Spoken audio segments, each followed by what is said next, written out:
నమస్తే welcome to our voice నేను journalist నవత Hyderabad parliament నియోజకవర్గానికి రీపోలింగ్ నిర్వహించాలని బీజేపీ ఎంపీ అభ్యర్థి మాధవీలత ఎన్నికల సంఘాన్ని డిమాండ్ చేశారు. ఈ స్థానంలో చివరి గంట వ్యవధిలో 12% పోలింగ్ నమోదై 48% పోలింగ్ కి చేరుకోవడం అనేక అనుమానాలకు తావిస్తుందని ఆమె పేర్కొన్నారు. చివరి గంట సమయంలో అనూహ్యంగా పోలింగ్ పెరగడానికి కారణం మొత్తం నియోజకవర్గం పరిధిలో ఎంఐఎం భారీగా రిగ్గింగ్ చేసిందని బుధవారం ఆమె ఆరోపించారు. స్థానిక నేతలతో ఎంఐఎం నాయకులు ఇష్టానుసారంగా రిగ్గింగ్ చేయించారని ఆమె ఆరోపించారు. హైదరాబాద్ పార్లమెంట్ నియోజకవర్గంలో జరిగిన పోలింగ్ ని రద్దు చేసి రీపోలింగ్ చేయాలని ఆమె ఎన్నికల సంఘాన్ని కోరారు. రిగ్గింగ్ జరుగుతున్నట్లు తనకు సమాచారం వచ్చిందని, అందుకే తాను వాటిని ఆపేందుకు పోలింగ్ స్టేషన్ కి వెళ్లినట్లు ఆమె చెప్పారు. ఆ సమయంలో రిగ్గింగ్ ఆపేందుకు వెళ్లిన తనపై ఓ గుంపు దాడి చేసిందనడానికి ప్రయత్నించిందని ఆమె తీవ్ర వ్యాఖ్యలు చేశారు. అయితే అక్కడే పోలీసులు ఉన్నా వారు స్పందించలేదని ఆరోపణ చేశారు.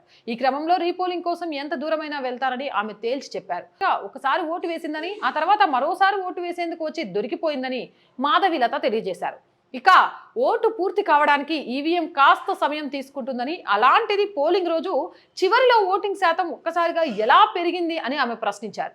అంతేకాకుండా ఎన్నికల రోజున మతతత్వాన్ని ఎవరు తీసుకొచ్చారని కొంపల్లి మాధవీలత ప్రశ్నించారు.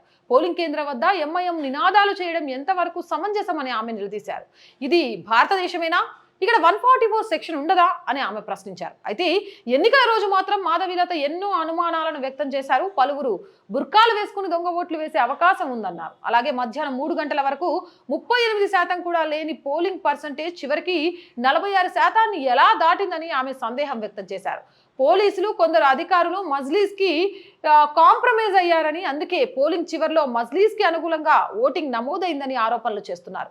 కానీ ఓటర్లలో మెజారిటీ వర్గం మజ్లీస్ అంటేనే మండిపడుతున్నారని, 4 దశాబ్దాలుగా ఏలుతున్న అభివృద్ధి అనేది కనిపించడం లేదని, మతం పేరుతోనే రాజకీయాలు చేయడం వంటివి కొన్ని వర్గాలకు అయిష్టంగానే ఉన్నాయనే విషయం బయటికి కనిపిస్తోంది. వారికి ఇప్పుడు బీజేపీ కనిపిస్తుండడంతో అలాంటి వారి ఓటు కూడా కలిసి వస్తుందనే ఆశతో మాధవీలత ఉన్నారు. దీంతో హైదరాబాద్ పార్లమెంట్ దంగల్ ఆసక్తికరంగా మారింది. ఫలితాల్లో ఏదైనా మిరాకిల్ జరుగుతుందా అనే ఆశతో మాధవీలత ఉండగా, ఈసారి కూడా తన గాలిపటం బాగానే ఎగురుతుందనే ఆశతో ఓవైసీ ఉన్నారు. ఏదేమైనా రీపోలింగ్ జరిగే అవకాశం ఉంటుందా, రీపోలింగ్ జరగకుండా నిజంగా కూడా రిగ్గింగ్ జరిగి ఉంటే దానికి సంబంధించి ఎలాంటి యాక్షన్ తీసుకుంటారు? ఇప్పటికే మాధవీలత మీద 40 కేసులు, ఓవైసీ మీద కూడా కేసులు నమోదైనట్టుగా తెలుస్తోంది.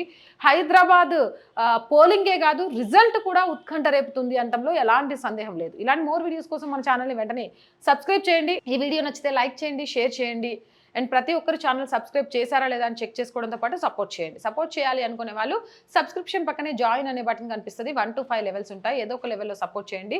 స్క్రీన్ మీద గూగుల్ పే, ఫోన్ పేతో పాటు అకౌంట్ డీటెయిల్స్ ఉంటాయి, సపోర్ట్ చేయొచ్చు. అండ్ వ్యాపార ప్రకటనల కోసం కూడా మన ఛానల్ని సంప్రదించవచ్చు. Please support our channel, subscribe our channel. జై భారత్.